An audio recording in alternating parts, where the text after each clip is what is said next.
Good evening, everyone. Thank you for joining us for the second session of Sports and Society Dialogues. The Sports and Society Dialogues is an initiative of the Sports Law and Policy Center in collaboration with the BIC, where we explore issues at the intersection of sports, law and policy, and society. Today's topic is on the year of sports washing, sports politics, and human rights in 2022.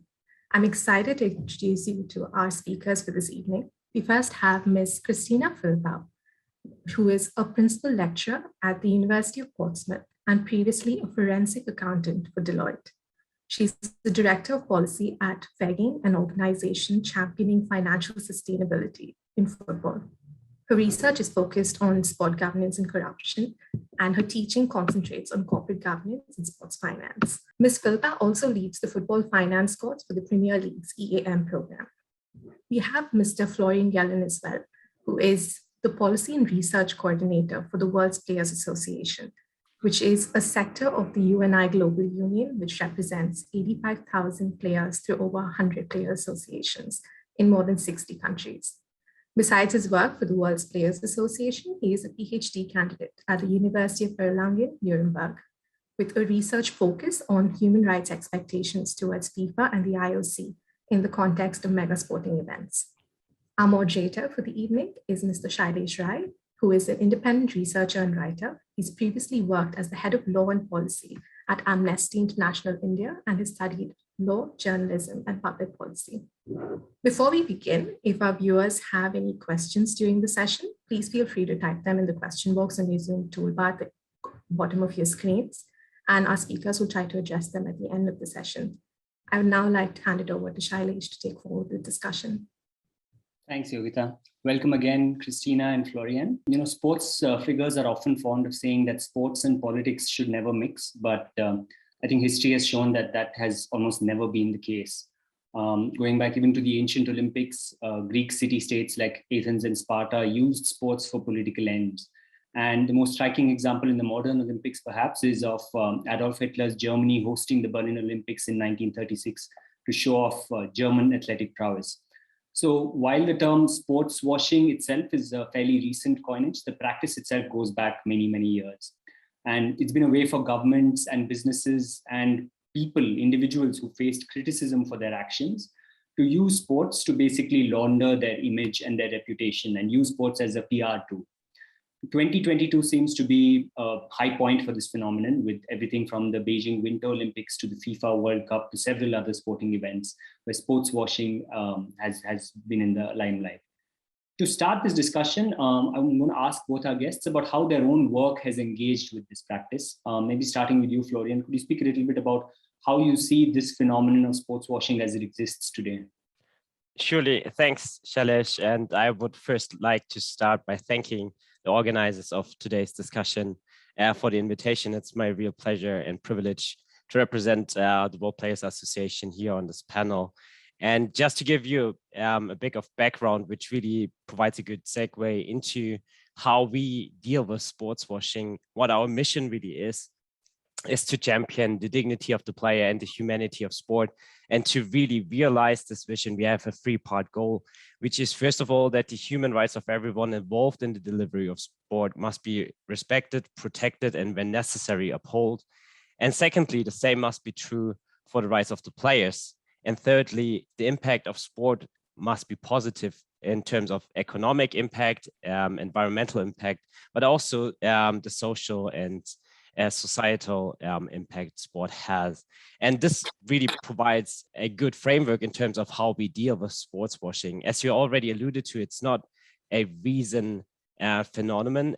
It has been there in the world of sports for quite a while, but the extent and of this practice by different actors, including states, but also economic actors, has been really had a pivot in the recent years. And this is related also to greater public scrutiny by player associations, human rights activists, the players and athletes themselves, and social society in more in general.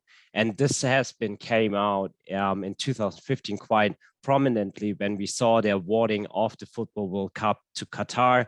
We saw the preparation of the Rio Games, which went along in connection with cleansing of favelas and a great extent of human rights violations through corrupt structures in the hosting of this event.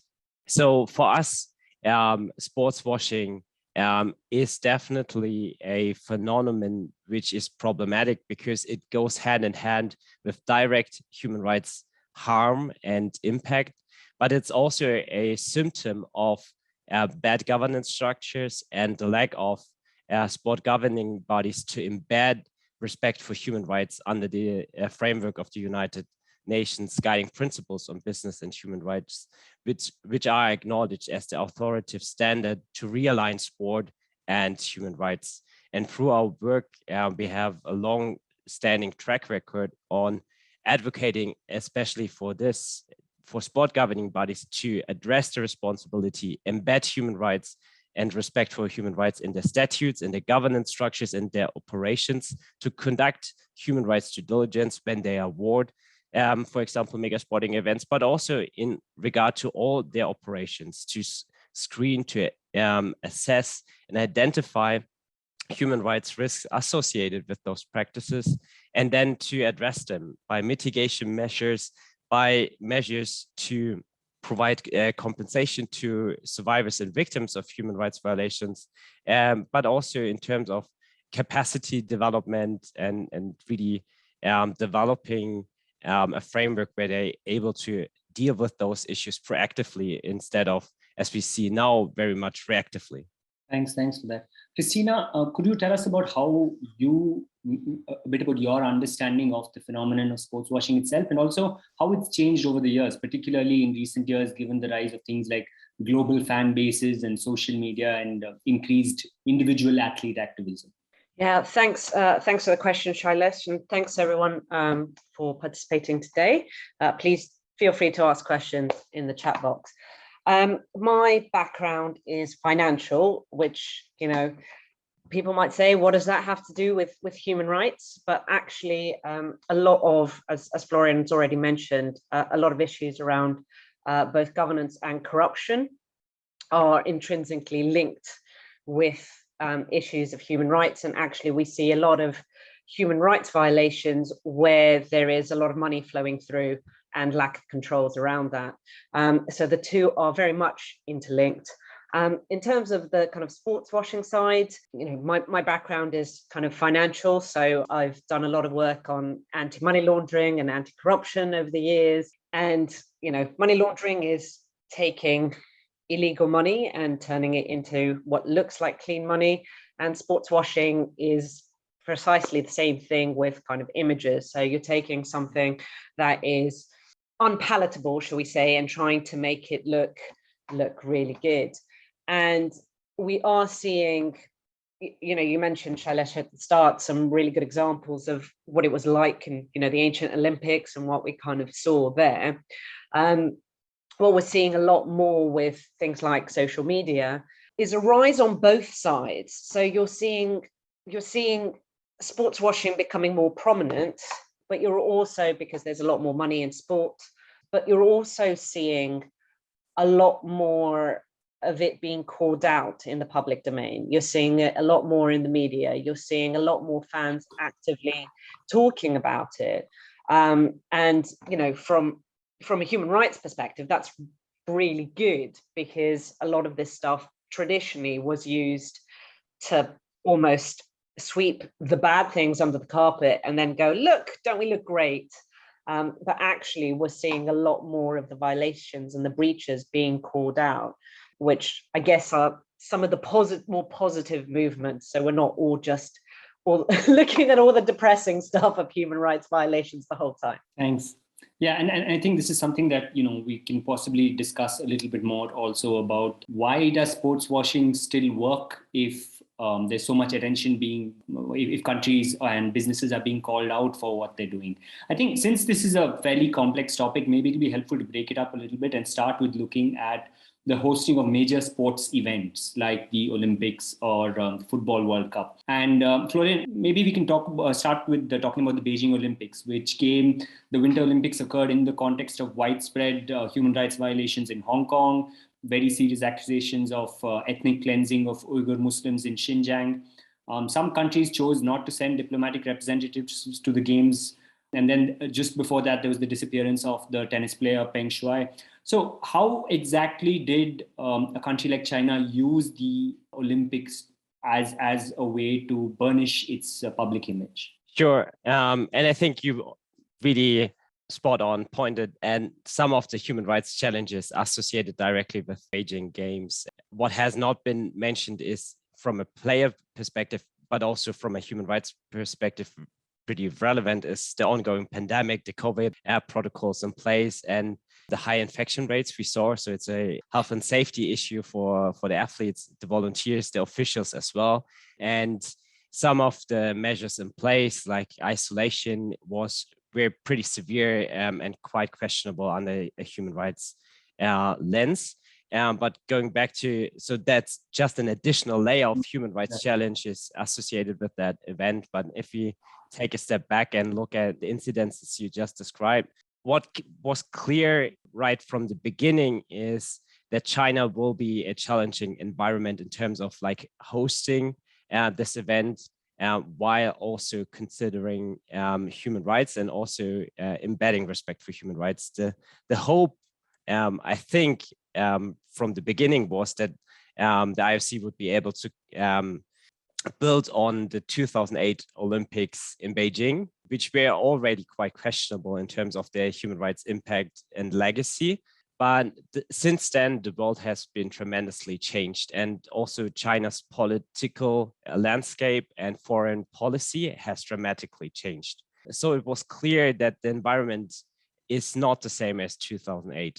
And then China also was quite aggressive in terms of like their position in regard to the IOC. The negotiation and the power balance between the two actors changed also over the course of the preparation, where the IOC was pretty eager in light of the pandemic to go through with the Winter Olympics, no matter what came out in terms of forced labor, crimes against humanity, the crackdown on human rights activists in Hong Kong.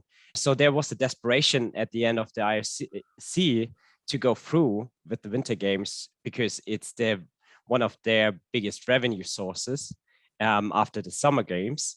And then that put China in a pretty powerful position in terms of like how much they need to adapt to public pressure. In terms of how they use the games, I think from the opening ceremony, it was quite telling how they proclaimed and transported the public image, how they see themselves and the kind of like position they want to have in the global society. And also what is in the aftermath quite problematic from that standpoint is how China also used that event to foster the relationship with Russia. So the meeting between the two leaders of those countries were in direct connection to the Olympic Games and send a very strong signal to the rest of the global community in terms of a alliance between the two. And so from that point of view, that would be the outstanding ways how China used the games, and also in terms of like how do they successfully handling the pandemic, no major outburst, despite there are some significant question marks around that, and the transparency of the science and test results in relation to that. And we have long advocated for human rights compliant and effective measures around that. But also this was used in a kind of sports washing way, I would argue. Just sticking with the Olympics, there are many lawyers in the audience. And one question I think some would have is what kind of safeguards actually exist within the, when it comes to the Olympics, for instance, to actually prevent autocratic governments from hosting these events? And if there are safeguards, why don't they work? I think you've nailed it with the first one. Do they exist to start with? Florian, you were going to say something. No, I don't want to interrupt you, but I think the question is spot on. Like, are there any safeguards? And and to be fair, like there has been improvement. So it's there we see some first movers. Let's put it that way. Like for the Summer Games in Paris 2024, we have the first Olympics which will be hosted under a host city agreement, which includes human rights in the host city contract. We see that FIFA embedded a commitment in their statutes, Article 3, in terms of respecting human rights. They adopted a human rights policy. They established a human rights advisory board, even though it has ceased to exist, I think last year, which is, again, problematic, but they tried to take the first steps. And the World Cup 2026 in the US, Canada, and Mexico will be the first World Cup, FIFA World Cup, hosted under a new bidding procedure, which included human rights requirements and the requirement to provide a human rights strategy for the bidders right from the outset. So we need to see, like, it's not yet clear how much influence in terms of practical impact those changes will have, because the events are still upcoming.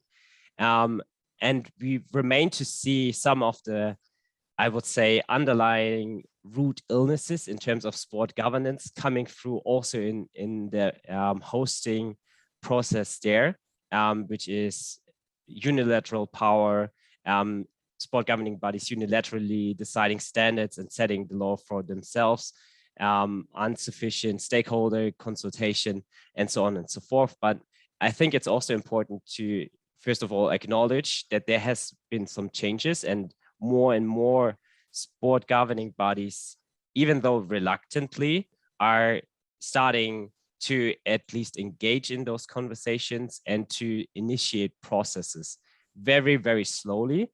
And only like a handful of the international ones. We see some first movers also on a national basis. So for example, the German Football Association has adopted a human rights commitment, also in light of hosting the Euros 2024. But what is really missing at this point, and I think that's brilliantly put, is accountability for those commitments. How can you hold those sport governing bodies accountable to making human rights commitments? How can we hold them accountable if something goes wrong? And this is like, if we take the UNGP prism, that's exactly what's meant by effective remedy also, because that would place affected groups in a position where they can bring claims and grievances against those actors and show them something is going wrong, you need to act. And that's at the moment the missing pillar in all of that. And we have seen that the existing structures, like the Court for Arbitration for Sport, is not equipped to handle human rights cases. This has been well documented. Also, other mechanisms are not meant or have not been designed by having in mind that they would deal with human rights issues. For example, when looking at the abuse of the Afghan national women's team, they had to go through an ethic complaints procedure. The same is true for the Iranian stadium ban on women, which is a clear violation of the prohibition of discrimination. It's against the FIFA statutes, but the fan groups didn't have any mechanism available which they could enter, because the ethics committee didn't take up their complaint and they can't go to CAS. So they are left without any mechanism to actually raise the human rights grievance and hold those bodies to account. The problem, especially with that one, sorry, Shailesh, the problem with that one is a lot of the policies are circular. So what happens is, and this is across the board, this is not just human rights, this is corruption, this is ethical breaches, this is everything.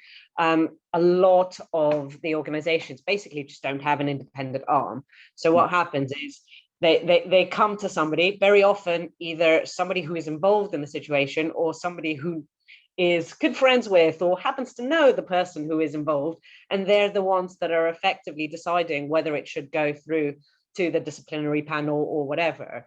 So you have that massive conflict of interest, and that's embedded in policies across, I mean, I've seen it across so many of the international sports governing bodies. And, you know, like Florian said, it is changing. FIFA are slowly kind of moving towards certain things. You've got compliance manuals, you've got trying to move towards some independent stuff. I mean, athletics have done much better at that, and international tennis, they've got their kind of independent units. But there is a lot of issue in terms of conflict of interest. And on the other side, like Florian said, the other big issue is enforcement. And especially with events, I mean, how do you enforce something when the event has taken place? And there's not any kind of retrospective stuff afterwards to go, right, this is what you said you were going to do. How much of that did you actually do? There isn't kind of retrospective monitoring at all. That doesn't exist. So you can't then learn from mistakes of the past. You can't say, well, this is what happened. This is what they said. This is what they did. And these are all the issues that kind of arose as a result of that. Now, how can we then put in policies in place or safeguards in place to ensure those things that went wrong don't happen again? Well, if you're not looking backwards and seeing what's gone wrong, how can you even do that? How can they move forward? And I think that's part of the problem. There's a lack of, let's learn from our mistakes, let's monitor, let's have a look at what's happened and kind of move on from there. Yeah. Sorry, go ahead. If I may jump in on that, I think what Christina just said is really critical. And I think it again also highlights the value of the UNGPs in that regard, because under the UNGPs, you need to take a proactive stance in all of that. So the concept of human rights due diligence is really being proactive in terms of assessing risks and impacts. And that, from our perspective, necessarily would require to look into the past, in the history. How have we caused human rights violations through our model in the past? How city contracts, legal relationships, power relationships, and contexts, and our own governance maybe as well contributed to those impacts? How are they linked, and how can we address it? And I think what is really powerful under the UNGP framework is also the concept of leverage. So even if you are not directly connected to human rights harm, or in the sense that you are causing or contributing to the human rights harm, you still would need to exercise your existing leverage to resolve and find solutions for harm occurring, which is directly linked to your business operations. And this is very powerful in the mega sporting event context as well, where we have like a myriad of subcontractors involved in the delivery, the host city contract or the host agreement only being between FIFA and a special established entity. Like those like legal relationships also limit accountability. But this is not the case under the UNGPs, which are pretty clear. It doesn't matter whether you are having a direct contractual relationship to the subcontractor at the end of the supply chain. But if this product or your business operation is linked to harm, you need to exercise your existing leverage. And that maybe also include under the concept of human rights due diligence to find new innovative ways to maximize and build leverage. So again, this is a quite proactive perspective instead of like relying only on contractual clauses and then enforcing them through means of arbitration. It's a much more hands-on approach and a dialogue-based approach where you also need to develop communication lines between the top of the organization pyramid and the bottom with the worker in the supply chain, and try to understand their position, their reality they are living in, and find solutions for that to address it. And then obviously we talked about remedy, but I think from from what the UNGPs would require in the context of mega sporting events, it's quite clear that basically that means 4 steps. You need to adopt a human rights commitment, conduct human rights due diligence, monitor and communicate on it, and then you need to have a effective grievance mechanism. It's pretty simple in terms of like what is really required under the framework, but the caveat obviously lies in the implementation and the political will to do so. So very often you hear as a response to that it's very complicated, takes time. Well, that may be true that the relationships are challenging, but it's more a question of political will and capacity to really develop the capacity and get the right people involved in that. And what we see is, and what we have seen in context of the Beijing Games, seeing much more again and again in relation to Qatar, is this unilateral approach by sport governing bodies, where they determine what is right or wrong, what is the human rights impact, what's their responsibility, and refrain from engaging with affected groups in a meaningful way, and really conducting robust human rights diligence. But this unilateral approach is very problematic because basically through that, sport governing bodies are not able to know and show what impact they cause, which is exactly the idea of the UNGPs and human rights due diligence, meaningful stakeholder engagement. So I hope that ties up a bit the question. Yeah, thanks.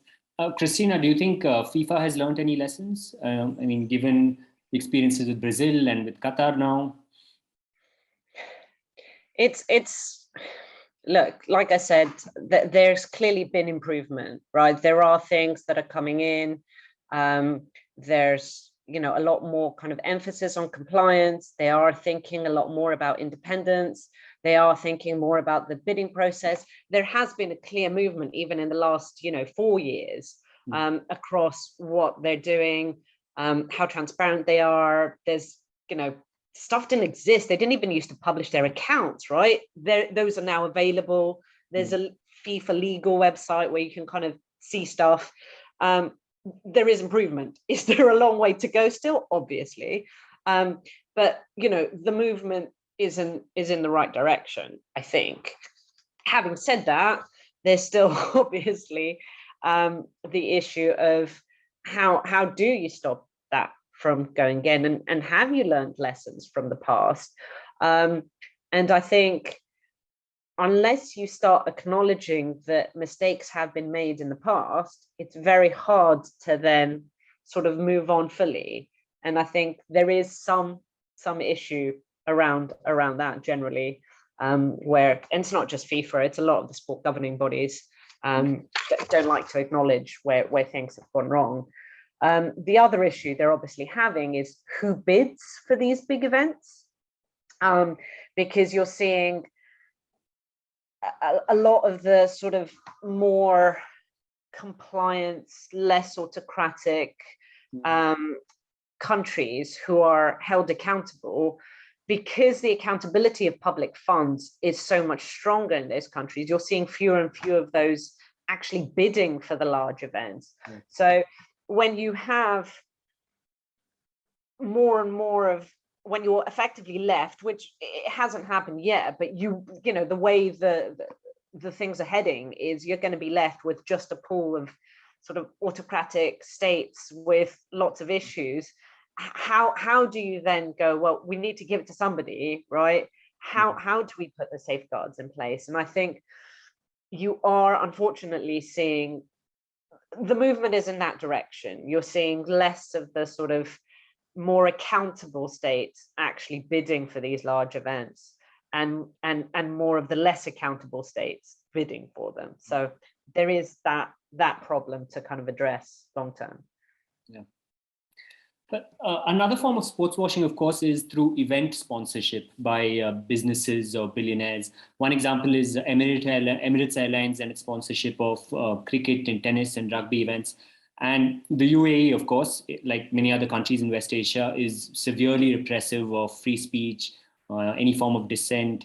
it has many abusive laws around journalism, and it treats terribly women, LGBT people, migrant workers. So how does it work when it comes to event sponsorship, Christina? Are there selection criteria there that are different from mega sporting events, or is it in a sense even more of the Wild West? The problem is it depends where you're looking at, right? We all know that there's certain leagues and there's certain clubs and there's certain regions where you kind of, the accountability is less. And I think, again, this is where kind of fan voices, boycotting, somebody mentioned in the Q&A, and obviously kind of policies and procedures, kind of looking at what is and is not acceptable, kind of comes into play. I think the problem with sponsorship is that ultimately all sports need money to function. And the way that a lot of them have been set up, they need more and more money because of all the promises they're making and all the kind of things that they're doing. And unfortunately, you're seeing some issues with accountability. So a lot of the money might not necessarily be going to where it's supposed to be going, which then leaves an even bigger vat of need for money to cover those issues, especially around embezzlement and kind of corruption and all that kind of stuff. So then when you're in need of money, the easy thing is to take whatever comes along. And I think that is a big difficulty, because although you are seeing some sponsors who are kind of going, look, I'm not going to be involved. I don't want to put my name to this particular event, right? We are seeing that. We are seeing some big sponsors kind of going, you know, I'm stepping out of this because this is just not okay. But what you are seeing is sponsors from other areas, or sponsors who are not so concerned about their image because, you know, there isn't that level of accountability in the country that they're headquartered in, for example. So again, it's who needs to regulate, and if there is no regulation saying this is okay and this is not okay and this is where the line is, how do you move from that? And I think that's the big problem with sponsorship, is they offer money, and sport governing bodies and clubs and athletes need money, and it's complex, right? It's very, very complicated. Florian, is there a situation that you can imagine where the UN guiding principles are used to hold to account businesses who sponsor sporting events and who are complicit in rights abuses? Sure, absolutely. And I think that like accountability and that awareness of accountability in that sense is also clear when we look, for example, at multi-stakeholder initiatives like the Center for Sport and Human Rights, which brings together different actors involved in the delivery of sport. It's not only sport governing bodies, it's affected groups, civil society, it's player associations and trade unions, but it's also commercial actors like sponsors, broadcasters. It's not only sponsors, it's also broadcasters, you know, like lots of revenue is swam into sport through broadcasting rights and their commercialization. So I think definitely there's awareness of sponsors as well. From what we have seen, sponsors were very nervous in terms of the Beijing Olympics. Lots of them refrained from actively using connections to the games in their advertisement. And we have seen overnight that also sponsors for the Dutch and the Belgium football national teams are declaring a kind of like silent boycott of the World Cup by not sending or using the tickets they have get, and also not advertising in connection with the World Cup. So I think the sensitivity is quite clear. And this is just increasing, I think, at least for European based sponsors as well, because of upcoming initiatives on mandatory human rights due diligence. We see on the EU level, there's an initiative on the way. We have seen Germany adopting a supply chain law. And we are seeing different initiatives in different countries as well. Norwegian just recently adopted one, Switzerland for particular sectors. But I think the conversation is much more moving forward from voluntary standards of conduct to enforceable legal expectations and obligations, which are enforceable and provide also risk of liability to a certain extent. Which is a step beyond the UNGPs. They foresee, obviously, that human rights, a lack of human rights diligence can, at a certain point, be connected to liability, but its due diligence is much more than just liability. But I think thereby the pressure on sponsors will increase. But also we have seen that sport governing bodies themselves can be held accountable in different forums for their connection to human rights harm. So for example, if we have like a sponsor which is either causing or contributing to significant human rights harm and is a sponsor of a sport governing body based in Switzerland, there is a potential for a complaint to the national contact point under the OECD guidelines. And this has happened in the past in relation to Qatar, initiated by BWI. But we have seen that also in other forums, for example, in the UK against FIA. So there are ways, they are not maybe straightforward, they are not strictly legal remedies and mechanisms, but there are ways to bring that together and also highlight that sport governing bodies need to conduct human rights diligence when selecting sponsors and making those deals. And I think also there, like embedding human rights in their operation would mean all operations, all business relationships, from their suppliers to their voting of events and competitions to sponsorship deals and broadcasting deals. So they need to include provisions and requirements there as well. And so the beauty of the framework is really that it addresses all the different actors on this level, and each and every one of them has an individual responsibility to do that. And I think one actor we haven't spoken so much in that relation is also the states. So states in whose territory sport governing bodies are based have also a duty to protect human rights. That means they need to monitor how seriously sport governing bodies are conducting human rights due diligence. And I think that will be an area where we see much more pressure coming. And we have seen that, for example, in relation to the ongoing debate of sanctioning Russian officials and athletes in reaction to the illegal invasion of Ukraine.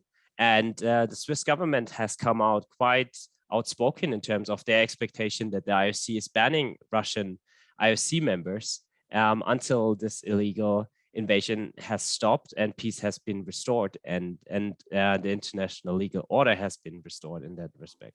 So I think states are much more aware of that, and we see in different forums also move towards articulating this responsibility and expectation towards sport governing bodies more prominently. One is in the Council of Europe, where we see the new European Sports Charter having a explicit expectation included in that regard as well. But I think like it's a complex issue because sport is dependent on funding. But like the UNGPs really provide a framework to connect the dots between the different involved actors. One last point, if I may, is in that regard, players and their representatives play also a very important role when we talk about the sustainability of the business model and revenue sources and financing, because the current governance model is very much sport governing bodies decide unilaterally everything without taking in any way incredible and legitimate way the perspectives of players and their representatives into account, except where we have very strong player associations in place, which then collectively bargain those issues. But I think we need to move away from this unilateral approach by sport bodies to a much more open governance approach where affected people and groups have also a strong voice in the governance structure itself. When we look into leagues and environments where we see a good and healthy relationship between sport governing bodies and player associations, lots of those issues are resolved through bargaining, which provides a very robust and legitimate basis to move forward. And most of those environments are much more sustainable than those without a strong player representation. Yeah, but another form of sports washing, of course, is through team ownership. And one of the questions also was talking about how fans of Bayern Munich were complaining against the partnership with Qatar Airways. I mean, on the other hand, of course, you have fans, Chelsea fans chanting Abramovich's name. So it can, it kind of goes both ways. But when it comes to team sponsorship itself, some clubs and some sporting bodies have tests for fit and proper persons, and when it comes to ownership. Christina, why is it that this doesn't work? Well, there's a whole host of reasons. One is, and the basic one is, that they have owners and directors tests, but very often those are very watered down. And the reason for that is, who makes these rules? Well, who are the members of each league? Well, they're the teams themselves. And who own the teams? The owners. So they're, again, kind of back to this kind of conflict of interest idea. You have the people are making the rules don't want to be caught in the rules themselves. So it's forever a kind of watered down version of what should happen. So, for example, here in the UK at the moment, there's something called the government had commissioned a fan-led review looking at kind of governance. And one of the things that came out was around the kind of owners and directors test and how it was.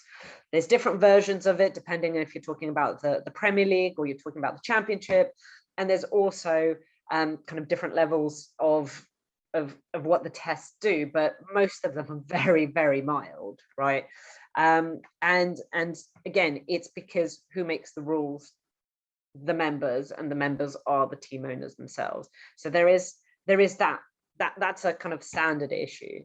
I think the other big issue is you want, again, the kind of conflict of interest. Owners want their teams to be valuable when they sell them on. The more stringent the ownership tests are, the less valuable it will be in terms of if you're expecting billionaires to come in and kind of pitch for these, right? I mean, we're seeing the valuations for Chelsea, the bids that have gone in for Chelsea at the moment. If you do an actual valuation looking at the accounts of Chelsea, it's, less than half of the kind of offers that are being put in, right? So there's huge overinflation. So it's a problem. We we can talk about it forever, but ultimately the issue is one that there is that intrinsic conflict of interest, and unless somebody else sits back and goes, right, you can only own a team if you kind of tick X, Y, Z, then you're still going to have that problem. Now, my view, kind of coming from a financial services perspective and having seen how financial services changed with various kind of compliance coming in, what you probably will see more of if you've got more rules is a lot more sort of fund investment. The problem now is very few sort of investment companies or funds are happy to kind of get involved in sort of team ownership, because of course they've got all these due diligence points and all these things that they need to tick and adhere to, which, as a single billionaire owner, you don't have to jump through the same kind of hoops for your shareholders, for whatever regulatory body is kind of monitoring the finances. So I think, ultimately, my view is that it comes down to the money, but I'll just pass it on to Florian, who's going to have a slightly different take on it. No, I would agree in terms of your assessment, where the root cause for it comes from, and then is exactly that the people who are kind of meant to be accountable to the rules are setting the same rules themselves. And I think that's a particularity for sport in terms of like this notion of autonomy of sport, to set on their own rules. I think in no other sector we would accept that the same people who are kind of meant to be held accountable to a specific legal framework would set it themselves in terms of also employment conditions. I think that is just something which is nourished under this narrative of specificity of sport, which are concepts which are, first of all, not globally embedded. It's something very much coming out of a European context, and which is causing, nevertheless, through this cascading of rules, through this global structure, impacts around the world. And we see that sport governing bodies react very rigorously in terms of like actors trying to influence the way sport is governed in national context, where they impose sanctions up to banning or excluding members if the state is trying to adopt rules which would provide, for example, more financial oversight, accountability in terms of corruption prevention, and so on and so forth. So I think that is a problem which is really connected to the way sport is governed, and governed from this the top, in terms of that this those concepts and narratives of autonomy and specificity are cascading down through the whole structure, and thereby causing those problems. And the second part I would say is, Christina alluded to the unilateral adoption of regulations. Again, I think that is also problematic, because it doesn't take into account who are the ones most affected by those regulations. And that's most of the time the athletes, and to a certain extent also fans. So their perspectives need to be embedded in the governance structure, but that means opening up and being accountable to those groups as well. And we have, like what we discussed before, those bodies are very, very much reluctant in being accountable to anyone, let alone like athletes and fans, but also state actors. So I think what is really needed is a shift of culture in those organizations, away from those old white men's club kind of environment, towards a more diverse and inclusive environment, where perspectives and positions of affected groups are much more at the forefront of their operations. I'm going to start weaving in some of the questions that are coming up, and many of them have to do with the role that fans play, which I think both of you alluded to as well. One question is about, whether fans should, whether governance structure should be set up in such a way that fans have not only the majority of ownership, but the key voice in decision making. This is a question from Edom, who advocates a combination of a golden share and a 50+1 rule used in Germany. Another more direct question from Ritz is, what would you advise my friends and me who are on the fence about watching the World Cup in Qatar? Do we watch it and remember to take a knee and discuss the issues? But I think it points to a real dilemma. Like, what do fans who care about sports washing, what should they do? It's a very good question. The answer to the what should we watch or not watch, I have the same problem. It's my ethical dilemma. Because I love all sports, but particularly football, and particularly World Cup, and being a multinational individual, I have 4 nationalities, so I'm there's always one of my teams at least left somewhere in the competition, so it's very hard to tune off. On the other hand, it is an ethical dilemma. I certainly wouldn't go there and watch it, but watching it on TV, you're still supporting in some way. So it's a very, very difficult one. So I'm afraid, Ritz, I can't answer that question. Maybe Florian has got some words of wisdom on that one. I'm afraid I can't offer more guidance than you could. What I would say is definitely that fans have a critical role in the ecosystem. And what I also would say is, in terms of Qatar, what fans could definitely do is exercise their power, their leverage, their voice towards their national federation and articulate their expectation for the first federation to conduct human rights due diligence in terms of like the places they stay, the kind of transportation they use, and to thereby create also a bottom-up process where national federations are much more aware of that this is a really critical issue for fans, and they are placed in a dilemma by awarding those events in questionable countries with a questionable human rights track record. And thereby exercising also their power and leverage towards FIFA. So I think this dynamic is needed. And in regard to should fans ultimately have a specific quota, I'm not in a position to tell what the quota should look like, but our position as World Players Association ultimately would be that since players are the ones most affected through the rules of the game, the doping regulations and the governance structures, players should be represented, but we also would support definitely the voice of fans in the governance structure.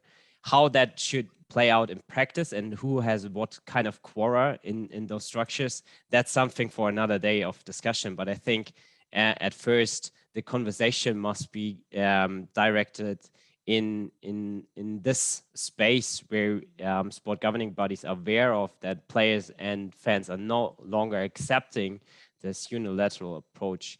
And just the last thing in relation to Qatar and whether to watch it or not, I think the same dilemma are facing a lot of players themselves, where lots of players are coming out very articulately in terms of like their ethical dilemma they're facing, because they want to play, they want to represent their country in the competition.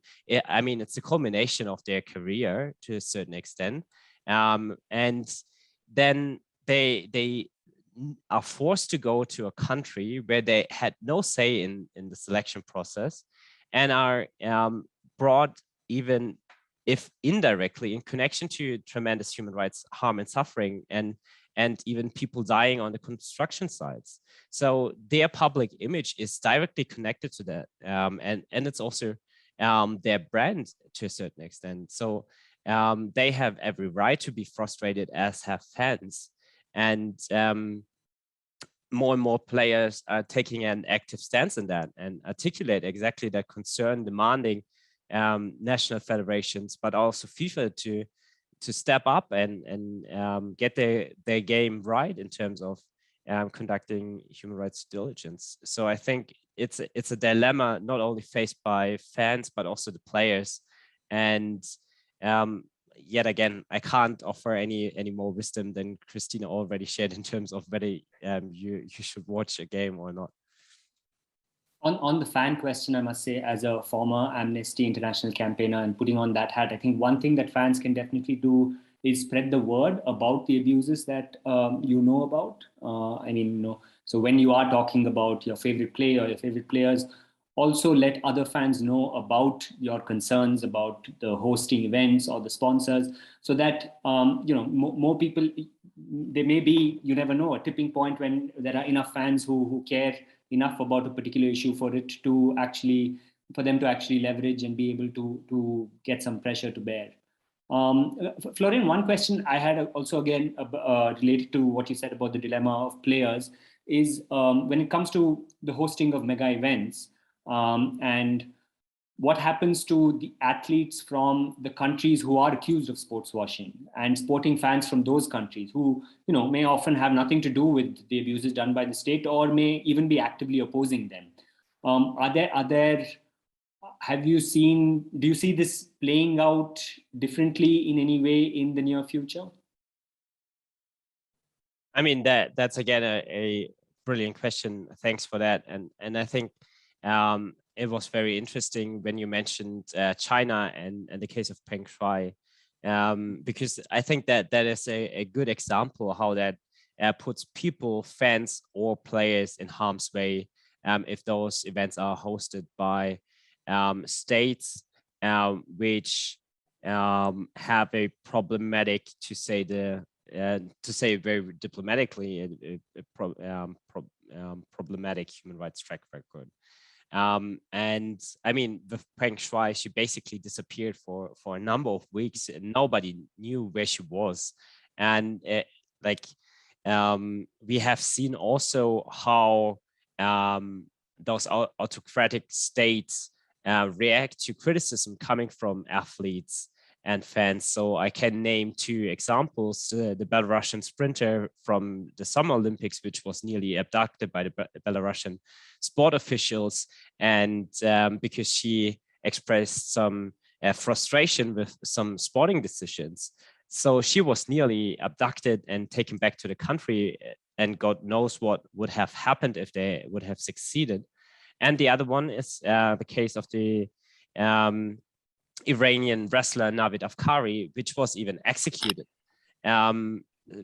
because of his involvement in the pro-democratic movement. So those are very extreme examples, but they illustrate quite well the extent of impacts it can have on players and fans.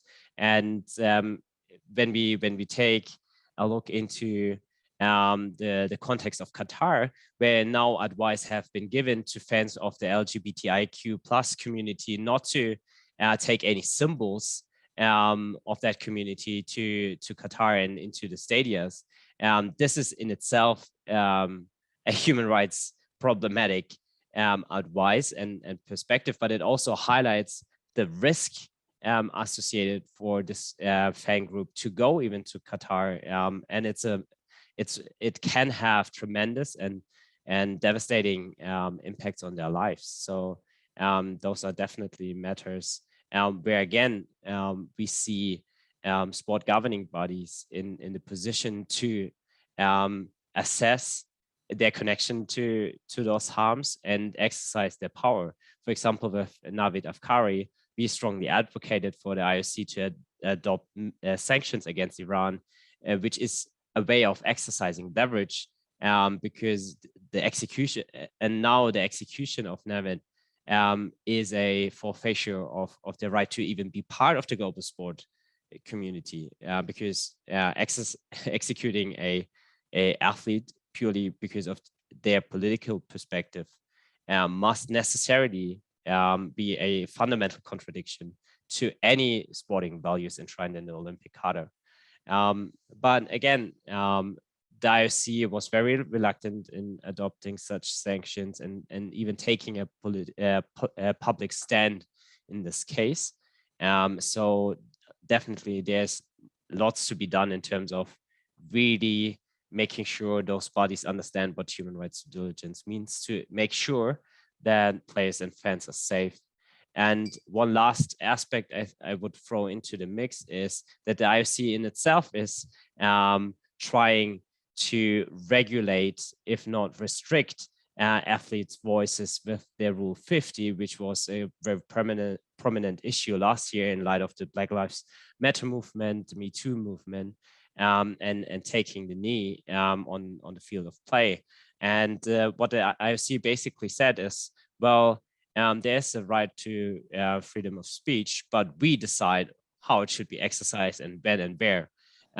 So again, a very problematic position, which is from our perspective not in any way reconcilable with international human rights standards.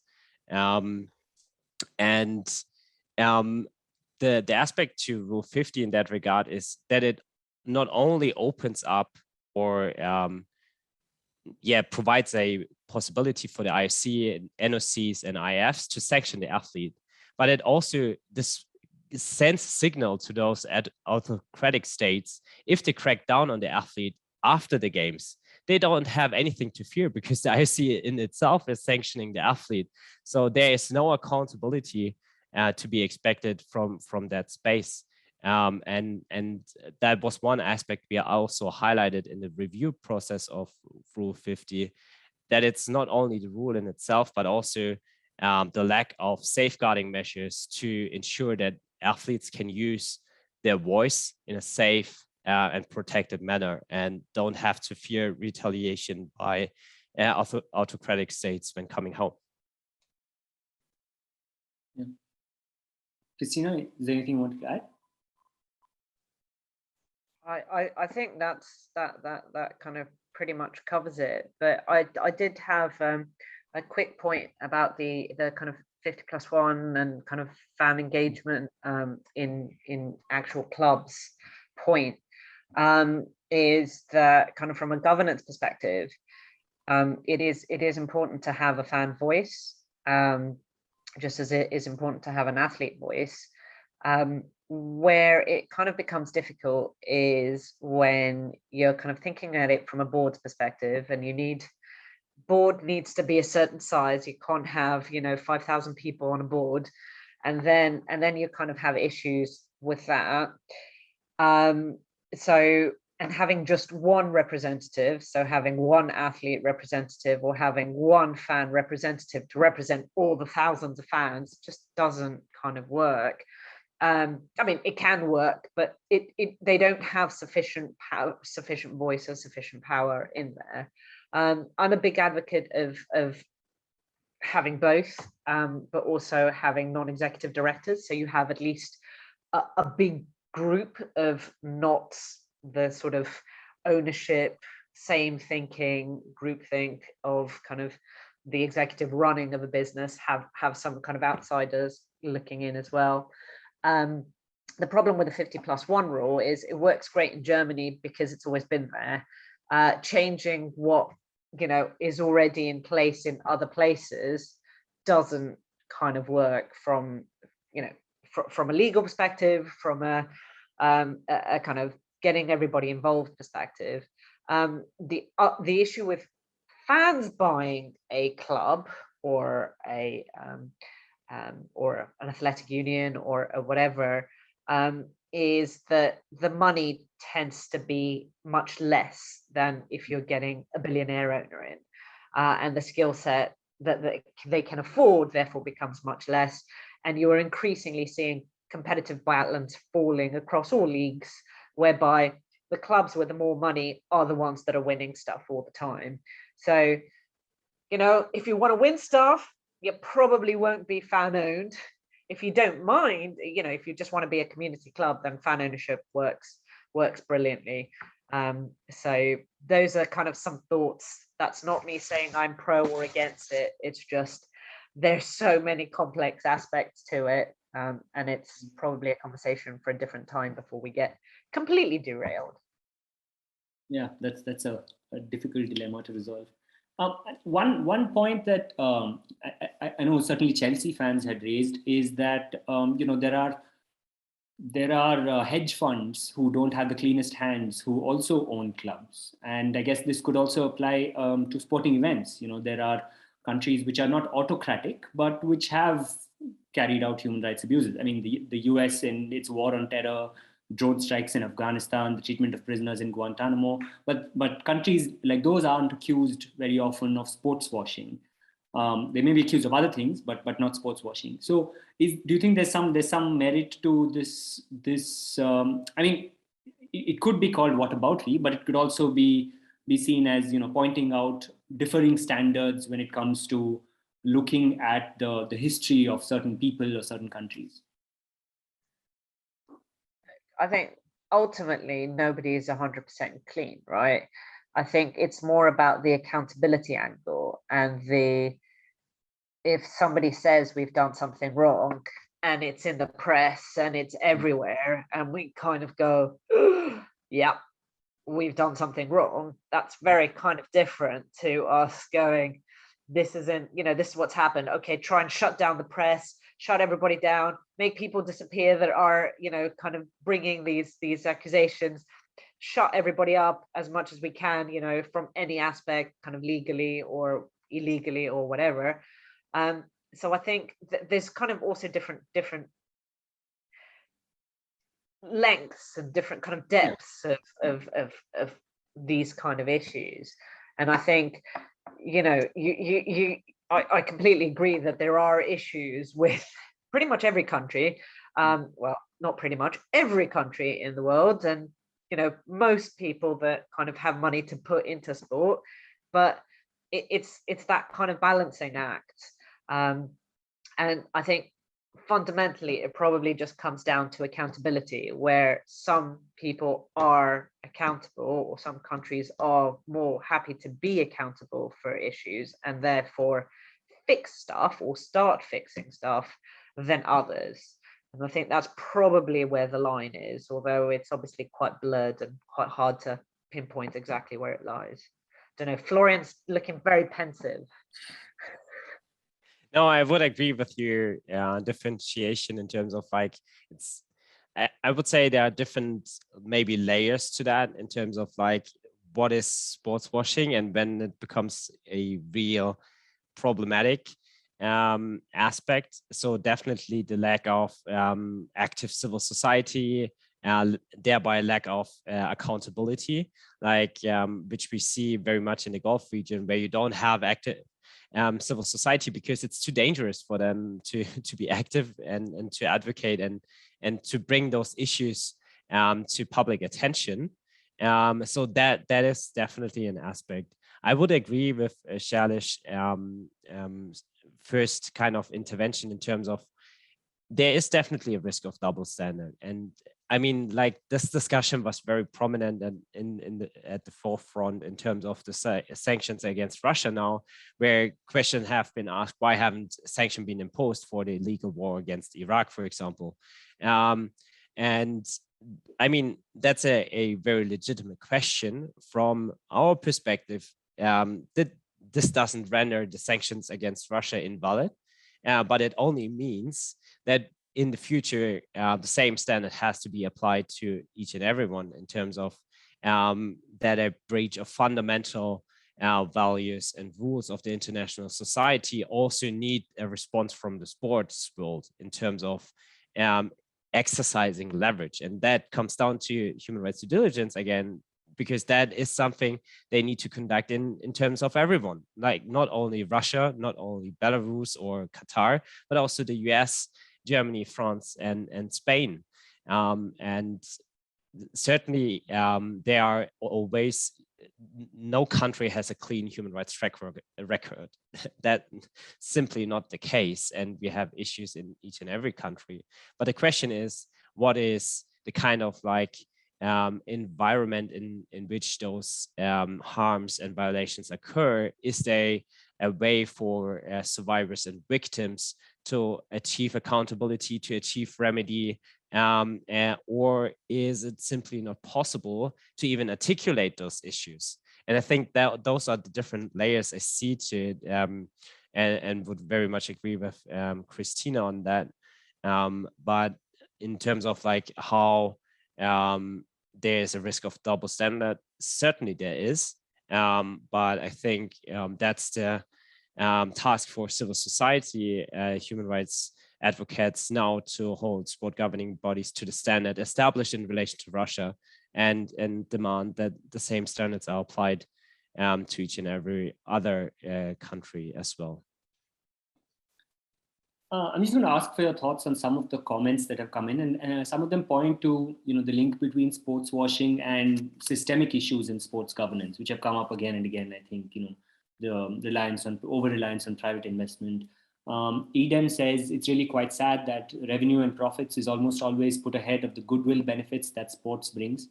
Have you come across examples where sporting bodies or clubs have not done this or have successfully managed to strike a balance between profitability, but also human rights due diligence and attention to the other implications of sponsorship and sporting events? I think the smaller they are, the more likely they are to kind of fall into that trap, as in be able to kind of manage that.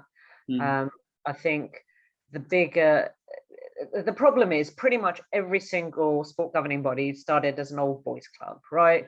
It was a club, and then, you know, people came in, and there is that kind of what Florian was talking about, kind of lack of diversity. It's the same people that come through. How do you, I mean, you know, ultimately, what is FIFA? Well, they're the governing body of football. How do you get into FIFA? Well, you need to go through the FIFA system. Why? Pretty much every other industry, you know, you apply for a job, you get into the system, right? So, and especially when you're talking about a governing body or the ICC or whatever, right? It works very differently to the rest of industry, and it's very unclear why, unless you look at the historical reasons, which is these organizations started as kind of small little clubs and then kind of grew and grew and grew, and then suddenly the money came in, and they're still, from a governance perspective, little clubs, you know, with your mates, as opposed to a multinational body, right? Or a multinational company, which is what a lot of them actually are. So they are intrinsically linked. And the ones that are doing better are the ones that are smaller and therefore can manage the issues much better, or have traditionally managed the issues much better, because the big money didn't necessarily come in. So they didn't have to deal with the sort of abuse of power and the greed and all the other stuff that came in when suddenly the money exploded. And I think only now are we kind of seeing the bigger ones start kind of going, oh, actually, we need to reform a little bit.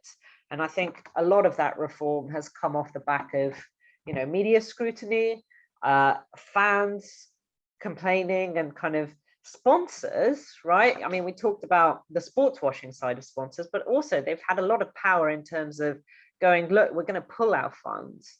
And, you know, you've got the big companies. I mean, we've seen it with FIFA, where they struggled with kind of Russia, the Russian World Cup, to try and get sponsors in originally, because a lot of the big sponsors just stepped away because of the scandal.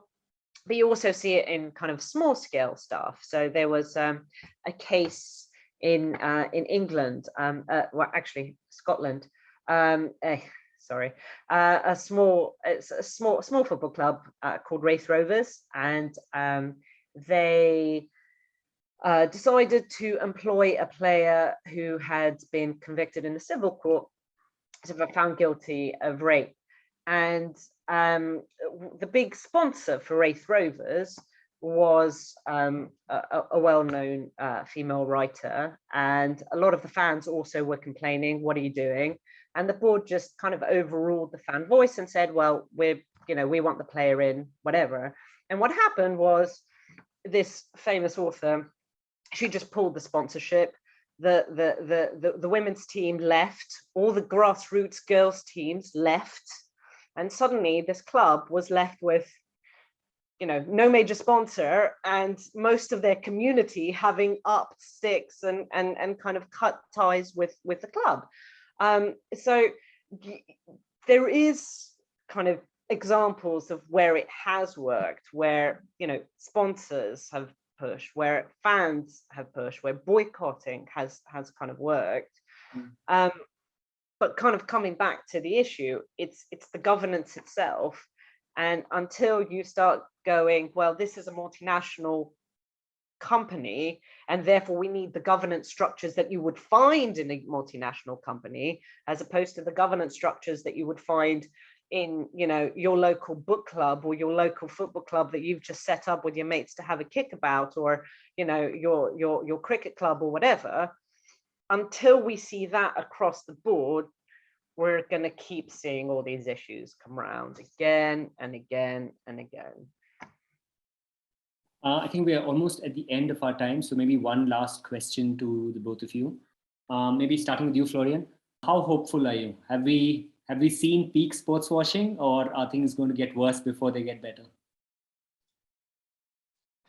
That's a a quite difficult one. I mean, certainly we are in the midst of it, I would say, with Qatar coming up. There's definitely light at the end of the tunnel with, like, as I said, Paris 2024 coming up, the Euros 2024, which have a human rights commitment and framework in place, the World Cup 2026. We have a number of events also in the Australian context, where we have a very strong player association movement, and we have also already at this early stage of the hosting was quite strong human rights commitment as well. So I think there's definitely hope, but what we definitely need to do is keep up the pressure from civil society to call out the harms, the cases, and point out those flawed governance structures, but also advocate in terms of stronger regulation by states. And I think this goes on different levels. Definitely on the national level, but then we also need to have addressed the regional level, like, for example, here in Europe, with the EU having a strong position to exactly provide a kind of framework and uniform environment, at least for the European context. And then beyond that, I would say on the international plane and the global plane, where we see the most issues being coming from, and the lack of accountability on the global plane, where basically those international federations and bodies operate in a accountability vacuum and autonomously. And I think there needs to be much more to be done from the international community to close that. And we need to continue pressure for the adoption of the UNGPs. I think that's the way forward. And I think lots will be driven also by the players and athletes, as we have seen in relation, for example, to Rule 50, where players basically decided we are not longer accepting a ban of our voice. We want our voice to be heard to societal important issues and issues we very much care about. And we will not be prohibited to do so. And they basically, from a practical point of view, overthrow Rule 50. So I think that's the real power as well, that more and more athletes and players are aware of those issues, caring about human rights, caring about sports washing, and holding publicly those bodies to account. And I think to the same extent, it's true for the fans. And I think the Super League disaster is also a good example for the power of fans, where, like, the overwhelming reaction by fans pretty much put an end to this whole endeavor. So I think sometimes the power players, fans, and civil society have in those spaces is underestimated. But we need to work together, connect, and move forward, I think. But in terms of where we stand in the process, as said, it seems that we are still in the midst of it. But I would close by saying there's hope, there's a light at the horizon. Christina? Thanks, Shailesh, for ending on a really easy question. That's much appreciated. I think I might be controversial and go, it depends on the sport, on whether we've seen it or not. I think some sports are moving more in the right direction than others in kind of terms of sports washing. I think it also depends, like Florian said, it depends on the region. Some regions are cracking down more than others, and it depends on, it depends on the level. So certain leagues are cracking down on things as well. So I think it depends. I think you are seeing more, especially of the kind of the large sponsors kind of flex their muscles and kind of say that things are not okay, which is great. But you're still seeing a lot of other sponsors willing to come in. So there, I think as long as we have self-regulation and autonomy, I think you're always going to have those conflicts. You're always going to have issues when there's a lack of independence, when there's a lack of oversight, and a lack of enforcement. So I'm kind of going to hedge my bets and go, we're moving in the right direction, but there is a very, very, very long way to go. Thank you both. Thank you, Christina. Thank you, Florian, for what's been a fascinating discussion. Thank you also to the Sports Law and Policy Center for organizing this, and to BIC for hosting it, and to everyone who's logged in to watch and listen. Thanks. Thank you, Shailesh. Thank you, Florian and Christina, as well, for this really interesting session and giving all of us plenty to ponder about. Thank you to our viewers as well for joining us.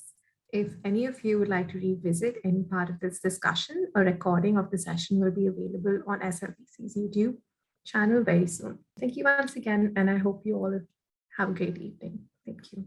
Thanks. Bye. Thank you. Thank you.